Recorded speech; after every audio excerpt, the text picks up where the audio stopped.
آج کی تہلکہ خیز خبر آپ کے سامنے میں رکھنے جا رہا ہوں۔ ویڈیو کو شروع سے لے کر اینڈ تک پورا دیکھیں۔ ناظرین گرامی، روس کا روبوٹ ٹینکوں سے تباہ کن حملہ۔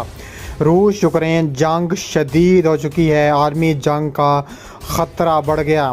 ویڈیو کی تفصیلات میں آگے بڑھنے سے پہلے ہماری ویڈیو کو لائک کر دیں، چینل کو سبسکرائب کر کے بیل آئیکن پر ضرور کلک کر دیں۔ ناظرین گرامی، بریکنگ نیوز سامنے آ رہی ہے کہ روس کا روبوٹ ٹینکوں سے شدید اور تباہ کن حملہ۔ روس یوکرین جنگ شدید ہو گئی، عالمی جنگ کا خطرہ بڑھ چکا ہے۔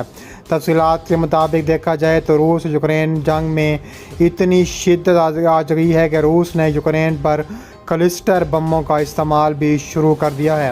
روس کی وزارت دفاع کا کہنا ہے کہ یہ صحافیوں کو یوکرینی فوج کے توپ خانے کے حملے میں زخمی ہوئے تھے، انہیں میدان جنگ سے نکال دیا گیا ہے۔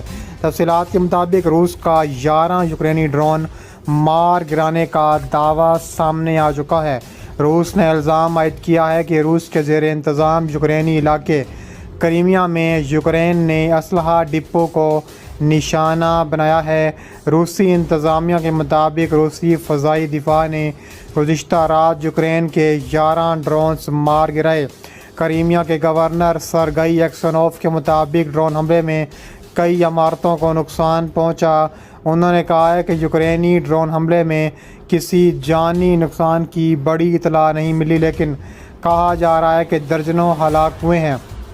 حملے کی جگہ سے 5 کلومیٹر کے دائرے میں موجود لوگوں کو نکال کر محفوظ مقامات پر منتقل کیا جا رہا ہے۔ فوری طور پر یہ واضح نہیں ہو سکا کہ اسلحہ ڈپو کو ڈرون حملے میں براہ راست نقصان پہنچا ہے یا تباہ کیے گئے کسی ڈرون کا ملبہ وہاں جا کر گرا ہے۔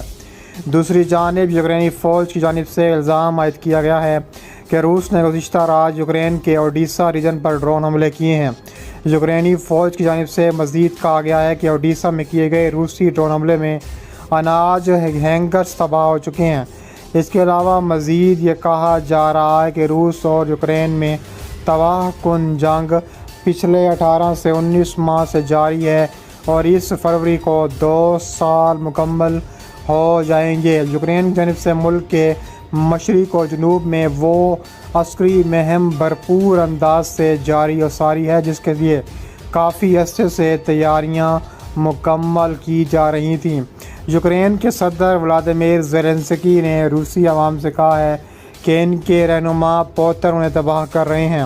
روس کے صدر ولادیمیر زیلنسکی نے پوتن کے ساتھ نئے سال کے موقع پر کیے ہوئے خطاب میں زیلنسکی نے کہا ہے کہ روسی صدر اپنے فوجیوں کی قیادت نہیں کر رہے بلکہ ان کے پیچھے چھپ رہے ہیں۔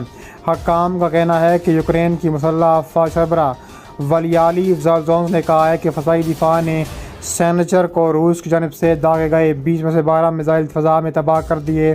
حالیہ ہفتے میں درجنوں حملوں کی وجہ سے یوکرین میں بار بار بجلی کی فراہمی معطل ہوئی۔ ماسکو بارہا عام شہریوں کو نشانہ بنانے کی تردید کرتا رہا، لیکن صدر پوتن نے حال ہی میں توانائی کی اہم تنصیبات کو نشانہ بنانے کا اعتراف کر لیا ہے۔ انہوں نے روسی زبان میں روس کے شہریوں کو مخاطب کرتے ہوئے کہا ہے کہ آپ کا رہنما آپ کو دکھانا چاہتا ہے کہ وہ آگے ہے، وہ قیادت کر رہا ہے اور فوج ان کے پیچھے ہے، لیکن حقیقت میں وہ چھپے ہوئے ہیں۔ وہ اپنی فوج، اپنے میزائلوں، اپنی رہائش گاہوں اور محلات کی دیواروں کے پیچھے چھپے ہوئے ہیں۔ وہ آپ کے پیچھے چھپے ہوئے ہیں، وہ آپ کے ملک اور آپ کے مستقبل کو جلا رہے ہیں۔ دہشت گردی کے لیے کوئی بھی آپ کو معاف نہیں کرے گا، دنیا میں کوئی بھی آپ کو اس کے لیے معاف نہیں کرے گا، یوکرین کبھی آپ کو معاف نہیں کرے گا۔ اس کے علاوہ روس کے صدر ولادیمیر پوتن نے نئے سال پر بیان جاری کیا تھا جو روس کے تمام 11 ٹائم زونز میں نشر کیا گیا تھا۔ روسی رہنماؤں نے یوکرین میں لڑنے والے اپنے فوجیوں کے لیے لوگوں کی حفاظت کرنے کے لیے کوشش کرتے ہوئے کہا ہے کہ ملک کا مستقبل داؤ پر لگا دیا ہے۔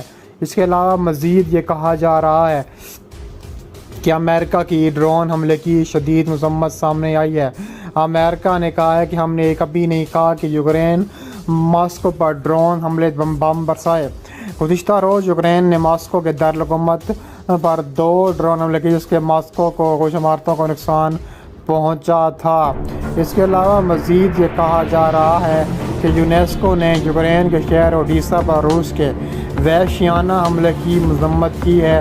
روسی فوج کے میزائل حملے میں اسرائیلی شہر میں واقع عالمی ثقافتی ورثے میں شامل متعدد مقامات کو نشانہ بنایا گیا۔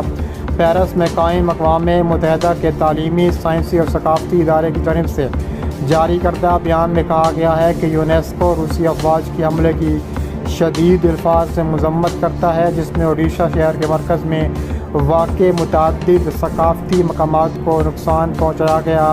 روس کا کیف کو اناج برآمد کرنے کی اجازت دینے سے متعلق معاہدے سے دستبرداری کے لیے متعلقہ افراد پر بھی تابڑتوڑ میزائل حملے کا بھی فیصلہ کیا گیا ہے۔ اس کے علاوہ یونیسکو سربراہ نے کہا ہے کہ یوکرین کے ثقافتی ورثے کے خلاف تشدد میں اضافے کی علامت ہے۔ اس حملے میں اوڈیشہ ٹرسٹ آرگنائزیشن کیتھیڈرل کو خاص طور پر نقصان پہنچا۔ یہ کیتھیڈرل روس کے شاہی حکمران کے دور میں سن 1994 میں تعمیر کیا گیا تھا، مگر اسے 1936 میں سابق سوویت رہنما جوزف اسٹالن کے دور میں منہدم کر دیا گیا تھا۔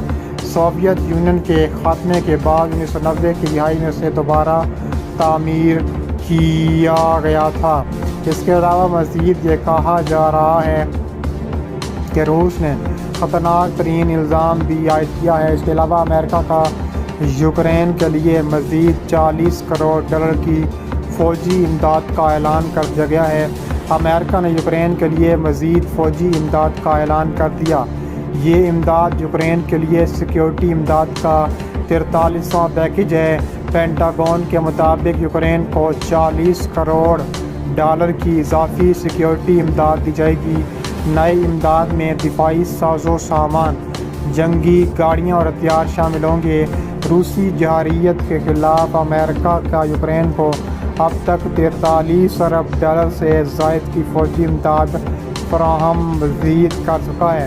اس کے لیے کہا جا رہا ہے کہ مزید فوجی امداد فراہم کریں گے اور روس کو نشانہ بنائیں گے۔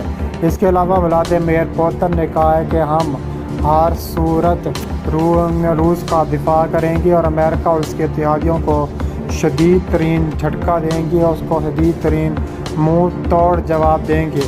اس کے علاوہ کہا جا رہا ہے کہ روس اور یوکرین میں مزید حملے کے خطرے بڑھ چکے ہیں اور کہا جا رہا ہے کہ روس مزید یہ حملے کر سکتا ہے۔